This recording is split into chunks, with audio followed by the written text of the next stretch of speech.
మీ business ఏదైనా మీ ఊర్లో promotion చేయాలంటే అది సుమన్ టీవీతోనే సాధ్యం. ఇప్పుడే సంప్రదించండి. హాయ్ హలో నమస్తే వెల్కమ్ టు సుమన్ టీవీ. నేను మీ తిరుగుతా. ఈరోజు అయితే మనం కందుకూరు నుంచి మాలకొండ వెళ్ళే హైవే మీద అత్తింటి వారిపాలెం దగ్గర ఒక రైస్ మిల్ అయితే ఉంది. ఆ రైస్ మిల్ పేరు లక్ష్మీ వెంకటేశ్వర రైస్ మిల్లు. ఈ రైస్ మిల్కి అసలు వడ్లు రావటం లేదంటే ఇక్కడికి మిల్లు ఆడించడానికి. అసలు వ్యవసాయమే ఎవరు చేయకపోతుంటే వడ్లు ఎక్కడి నుంచి వస్తాయి అని వాపోతున్నారు ఇక్కడ రైస్ మిల్ ఓనరు. అసలు ఏమేమి జరుగుతుంది, అసలు వడ్లు ఎట్లా ఎన్ని వస్తున్నాయి, అసలు వాళ్ళ బిజినెస్ ఎందుకు తగ్గిపోతుంది, రైస్ మిల్ ఓనర్ గారిని అడిగి తెలుసుకున్నాను. పెద్దయినా మీ పేరు? గుర్రం కోటయ్య. మీరు ఈ రైస్ మిల్ ఎప్పుడు పెట్టారు? 30 సంవత్సరాలు అయింది. 94 నుంచి ఇప్పుడు దాకా రన్ చేస్తూనే ఉన్నారు. ఎంతమంది వర్కర్స్ ఉండేవాళ్ళు? వర్కర్స్ ఎప్పుడు ఇద్దరు, ఫస్ట్ నుంచి కూడా. అప్పుడు ఇద్దరు ఇప్పుడు ఇద్దరు. ఎవరెవరు వాళ్ళు ఇద్దరు? ఒక అబ్బాయి ఏమో మాలకొండలో ఉండేది, ఇప్పుడు తిమ్మారెడ్డిపాలెం ఆయనది లింగసముద్రంలో ఉంటున్నాడు. నాగేశ్వరరావు వాళ్ళిద్దరే పని చేస్తూ మగాడు చేస్తాడు.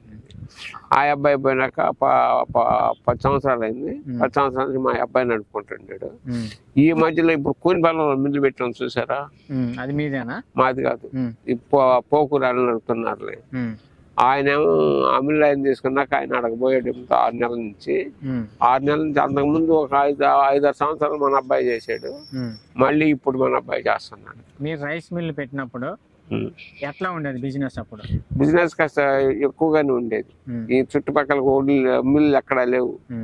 ఏడు లేదు, కూనిపాలెం లేదు, కొండ సోదరం లేదు, మాలకొండపాలెం లేదు, లింగ సోదరం తప్పితే. లేకపోతే బస్సు ఉంది కాబట్టి బస్సుకు వస్తుండేది. వాళ్ళ ట్రాక్టర్లో తీసుకొని వస్తుండేది, ఎద్దల బొడ్డు కానీ ట్రాక్టర్ కానీ. చుట్టుపక్కల ఉండే రైతులంతా ఎక్కడికైతే తెచ్చేవాళ్ళు? చాలా ఎక్కువ ఎక్కడ తెచ్చుకునేది. ఎన్ని బస్తాలు వచ్చాయి అప్పట్లో? అప్పట్లో అయితే 40 బస్తాలు లేక 30 బస్తాలు రోజుకి. ప్రతిరోజు ఎంత ఆదాయం ఉండేది అప్పుడు? ఆ రోజు ఒక 1000 రూపాయలు అంటే చాలా గొప్ప. 1000 రూపాయలు అంటే దీనికి ఇంట్రెస్ట్ వచ్చేది. అసలు రాకుండా ఇంట్రెస్ట్ వరకు వస్తుండేది. ఏమేమి వడ్లు వస్తా ఉండే? ఏం వడ్లు అన్ని పెద్ద వడ్లే ఉండేది, ఎక్కువ రైతులు పండించుకున్నాయి. ఇప్పుడైనా అలాంటివి ఉంటాయి కొనుక్కునే వాళ్ళకి. అయితే వాటిలో ఏమి ఉంటాయి, ఇంకేముంటాయి, అయ్యే జరుగుతూ ఉంటాయి. ఇప్పుడు ఎన్ని వడ్లు వస్తున్నాయి? ఇప్పుడు అన్ని రోజు 7, 8, 5, చాలా తక్కువ. 10 నుంచి 5 నుంచి 10 దాకా వ్యవసాయమే తగ్గిపోయింది. వడ్లు అక్కడి నుంచి వాళ్ళు ప్యాకింగ్ చేసుకుని బస్తాలు కొనుక్కుంటున్నారు. అందరు కొనుక్కొని పోవటానికి వచ్చేవాళ్ళే కానీ కొనుక్కొని పోవటానికి కూడా ఇక్కడ తక్కువ రారు. ఇప్పుడు ఇదివరకు కందుకూరు వాళ్ళు అంటే ఈ సబ్సిడీ బియ్యాలు, ఫైన్ రైస్ బియ్యాలు ఇన్ని కలుపుకునేది తెల్లగా వేస్తారు, పోతుంటాయి కాబట్టి అవి తక్కువగా ఉంటాయి. బియ్యం చూసేదానికి బాగుంటాయి, ఎత్తకపోతారు. అవి తినకుండా అవి నచ్చగా వచ్చిన వాళ్ళే ఎక్కడికి వస్తున్నారు. ఆ బియ్యం ఎట్ట తినరు, అవి ఎట్ట ఎత్తకొచ్చుకున్న వాళ్ళు అలా ఎత్తకపోతారు. మీరు ఇయ్యండి మనకాడి ఒక మరి ఎత్తకపోయి తిని చూసేది ఇయ్యమని ఎత్తకపోతున్నారు. ఓన్లీ మిల్లే ఆడిస్తుంటారా లేకపోతే బయట నుంచి తెప్పించి మీరు రైస్ కూడా అమ్ముతుంటారా? రైస్ పెద్దగా పెద్దగా చెయ్యండి. ఇప్పుడు వేరే పని ఉంది మన అబ్బాయికి, అందుకని వచ్చింది వేసుకుంటుంటాం. వాటిలో కొద్దిగా మిగిలిన అమ్ముకుంటుంటాము. అక్కడ మరీ బొత్తిగా లేకుండా అడుకునే ఊరుకునేది ఎట్లా అనుకుంటే ఒక 20 బస్తాలు 30 బస్తాలు కందుకులు మిల్లు కానీ తెచ్చుకునేది. అవి ఆ డబ్బులు ఇచ్చే అవి మనం వేసుకునేది చిల్లరగా బియ్యం అమ్ముకుంటాం. అప్పట్లో ఉన్న బియ్యానికి ఇప్పుడున్న బియ్యానికి తేడా ఏంటి? ఇప్పుడుండే హైబ్రిడ్ తక్కువ రోజుల్లో పడ్డాయి. అప్పుడుండే 6 నెలలు చిల్లర పండుతాయి. అప్పుడు బియ్యం మంచి ఆరోగ్యానికి మంచి. ఇప్పుడు తినే బియ్యం అన్ని కెమికల్స్ వేసి మంట అసలు హైబ్రిడ్ సరుకులు ఇప్పుడు అంతా 3 నెలలకి 100 రోజులకు పండుతున్నాయి. అప్పుడు 300-200 రోజులకు పడినాయి. ఎక్కువ ఆదాయం రావాలని ఎక్కువ రైతులు ఆంధ్రేస్తున్నారు. పండించేస్తున్నారు. వాళ్ళకి కూలీలు గిట్టం లేదులే, వాళ్ళ వల్ల వాళ్ళకి అట్నే ఉండే. అప్పుడు మిల్లులు అంటే చాలా బాగుండేది అంతే. ఇప్పుడు అసలు మిల్లులే చాలా వరకు తగ్గిపోయినాయి. రోజు 10 మంది 15 మందికి అన్నం వండి పెట్టించేవాళ్ళం మేము అప్పుడు. ఇప్పుడు వడ్లు వచ్చాయనుకో ఇంకాసేపు ముందు 11 గంటలప్పుడు అయ్యేసాలకు 3 గంటలు అవుద్ది, అన్నం తినలేదుగా, అందుకని అన్నం వండించి పెట్టేది. లోపల మీరు పని చేసే వాళ్ళకి కానీ మీరే పెట్టేవాళ్ళ? పని చేసే వాళ్ళకి ఎవరు మేము పెట్టం కానీ వాళ్ళు ఆడేది తినేది. మీ ఏళ్ళకి మాత్రం వచ్చిన వాళ్ళు రైతులకు మాత్రం ఇక్కడ పెట్టేవాళ్ళు. అప్పుడు మీరు మిల్లు పెట్టినప్పటి నుంచి ఇప్పటికి ఆదాయం ఎట్లా ఉంది? అప్పుడు ఎక్కువ ఉందా ఇప్పుడు ఎక్కువ ఉందా? ఎక్కువ ఇప్పుడే కానీ అప్పుడు మీద అప్పుడైతే 10 బస్సాలు 40 బస్సాలు ఆడితే 1000 వేస్తే ఇప్పుడు 10 బస్సాలు ఆడితే 1000 వస్తాయి.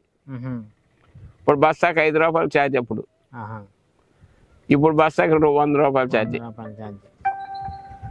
మీరు ఓన్లీ ఎక్కడ వాళ్ళ వరకేనా లేకపోతే బయటకు ట్రాన్స్పోర్ట్ చేస్తుంటారా? ట్రాన్స్పోర్ట్ ఎక్కడికి లేదు, ఎక్కడి వరకు ఉంటాం. మీ దగ్గరికి వస్తేనే అమ్మేవాళ్ళు. మీరు ఇప్పుడు ఈ రైస్ మిల్ మీదైనా మీరు బతికేది మళ్ళీ ఏమన్నా చేస్తూ ఉంటారా వ్యవసాయం? మళ్ళీ వ్యవసాయం లేదు. మీ పిల్లోళ్ళు ఏం చేస్తున్నారు? మా పిల్లలు 2 పిల్లలకి పెళ్లి అయిపోయారు. ఆడపిల్లలు అయితే ఒక అబ్బాయి పెళ్లి అయిపోతే అదే కదా హైదరాబాద్ ఏదైనా ప్లాట్ వాళ్ళకి డబ్బులు ఇచ్చుకుంటా అటు తిప్పుకుంటా తిరుక్కుంటున్నాడు వాడరంగా. ఫస్ట్ నుంచి కూడా మీరు ఈ మిల్లే నడుపుకుంటూ జీవనాధారం సాగిస్తారు. ఇప్పుడు ఎంత ఉండేది ఆదాయం? ఇప్పుడు ఎట్లా ఉంది? ఇప్పుడు ఎట్లా ఉంది, జరిగిపోవటానికి చోటు ఉంది. రోజు మీకు ఒకనాడు 5 బస్తాలు వస్తాయి, ఒకనాడు 10 వస్తాయి, ఒకనాడు 2 వస్తాయి, ఒకనాడు ఇవ్వకుండా ఉంటాము. ఇప్పుడు ఏమేమి బియ్యం ఉన్నాయి మీ దగ్గర? మాకు అయ్యే వానపాములు అన్నాయి, మోసార టైప్ అయినాయి, సన్నాలు ఉంటాయి. రేట్లు ఎట్లా ఉంది? మసూర ఎట్లా ఉంది? మోసార అంటే 50 దాకా ఉంది కిలో. మాలకొల్లు కంటే 50 రూపాయలు ఉంటాయి.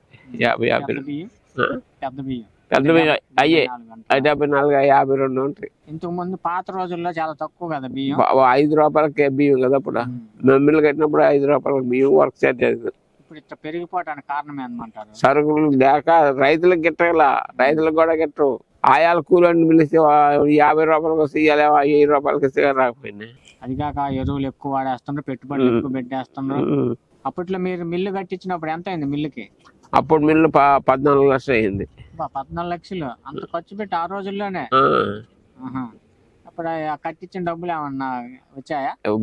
కొంత తీర్తల్లా రోజు వస్తుంటే రోజు రూపాయి వచ్చేటప్పుడు రోజు రూపాయి తీసుకుపోయి ఇవ్వాల్సిన నడికేస్తుంటే తీరుతుంది. ఎగనం పెట్టేవాడికి అయితే తెరవు కానీ ఇచ్చేవాడికి తెలుస్తాయి. ఇప్పుడు రేషన్ బియ్యం ఉన్నాయి కదా, రేషన్ బియ్యం కానీ మిల్లులోంచి వచ్చే బియ్యం నుంచి తయారు చేసేది? మిల్లు నుంచి వచ్చాయి కానీ రేషన్ బియ్యానికి అవి వేరు, అవి బాయిలు చేస్తారు, రోడ్లు ఉడకబెడతారు. ఉడకబెట్టేదాను అది తీసుకుపోయేదాన్ని ఆరబోసేదాను బియ్యాలు తయారు చేసేది మిల్లుగా వాళ్ళు ఎక్స్పోర్ట్ పంపుతారు. వాళ్ళు కానీ వీళ్ళు కొంటారు, మళ్ళీ వీళ్ళు మళ్ళీ కొనేదని వాళ్ళు అమ్ముతుంటారు. ఎవరు కొని? మిల్లు పెద్ద మిల్లు వాళ్ళే. పెద్ద మిల్లు కొని మళ్ళీ వాళ్ళు అమ్ముతారు. వాళ్ళు రేషన్ వాళ్ళకి అమ్ముతుంటారు. రేషన్ గవర్నమెంట్కి ఇస్తే గవర్నమెంట్ రేషన్ కార్డుకి ఇస్తుంది. మీ దగ్గర నుంచి తయారవ్వవా? మాకు కావు. అందించిందా సహాయ సహకారాలు ఏమన్నా? లోన్లు కానీ ఏమీ సబ్సిడీ లేదు, మేము లోన్ కూడా లేదు. ఎస్ఎఫ్సి లోన్ పెట్టుకున్నాం, ఫైనాన్స్ స్టేట్ ఫైనాన్స్ వాళ్ళు ఒక 3 లక్షల రూపాయలు ఇచ్చారు. అది 2 లక్షల పగలు తీర్చేసాము. అంత తీరిపోయింది? అప్పుడే తీరిపోయింది. నా 3 ఏళ్ల కల్లా తీరిపోయింది. బాగా తీర్చుకున్నాం. కొద్దిగా ల్యాండ్ ఉండింది, ఒక 9 ఎకరాలు ల్యాండ్ అమ్ముకొని బాగా తీర్చుకోవాలి. అతను మీరు బాగా మాట్లాడుతున్నారు. మీరు ఎంతవరకు చదువుకున్నారు? 10th వరకే. అప్పట్లోనే 10th చదివారు? అప్పట్లో 10th అంటే చాలా గ్రేట్లే. మీకు ఈ మిల్లు పెట్టాలన్న ఆలోచన ఎట్లా వచ్చింది?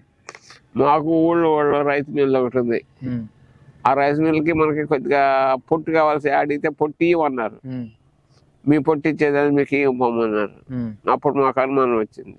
పోకూరులో మిల్లు ఉండింది. ఆ మిల్లుకి అడిగి పోయి పొట్టి అడిగా. పొట్టి అడిగితే ఎత్తకుండా మీరు నీకెందుకు పొట్టి ఇవ్వన్నారు. నేను అప్పుడు వ్యాపారం చేసుకుంటుండే. వ్యాపారం చేసుకుంటే ఒళ్ళు తోలుకొచ్చి మరకేపించుకొని బియ్యం అమ్ముకుంటుండేది. ఇక అందువల్ల మనం చేస్తే బాగాలేదు అనుకున్నాము. వాళ్ళ బొడ్లు ఏమంటే వాళ్ళకే దించా, పోకూరు వాళ్ళకి ఆడిని మరకేపించేది, బియ్యం తోలుకొచ్చుకునేది. ఇక నట్టు అలవాటు అయితే దాని మీద ఇంట్రెస్ట్ వచ్చింది, కట్టాం. ఇప్పుడు మళ్ళీ దీన్ని బాగా చేపించి రన్నింగ్ లో పెట్టాలి ఆలోచన ఏం లేదా మీకు? ఇప్పుడు రన్నింగ్ బాగుంది. రన్నింగ్ ఉంది కానీ ఏమంతగా అనిపించటం లేదా? ఎవరు జనాలు వడ్లు ఎక్కువ రావటం లేదా అంటున్నావు? రాదా, వస్తే పొద్దున్న వస్తాయి, 6 7 చెప్పిపోతారు. మనం పోతే ఆ ఆటో తీసుకొని పోతే వాళ్ళు వేస్తారు బండి మీద. ఆ ఆటోలో తీసుకొచ్చేది మరకేసేది మళ్ళీ వాళ్ళు వచ్చేస్తాం. అంటే మధ్యాహ్నం దాకా నడిపిస్తారా? మధ్యాహ్నం దాకా. మధ్యాహ్నం చివరి రారు ఎవరన్నా. ఇప్పుడు ఎవరన్నా 2 కిలోలు 3 కిలోలు బియ్యం కావాలంటే వాళ్ళు వచ్చి ఎత్తకపోతుంటారు. లోపల పిండి మిల్లులు ఉన్నాయి. పిండి మిల్లు కానీ పిండి మిల్లు కూడా ఉన్నాయి. పిండి వేస్తుంటారు.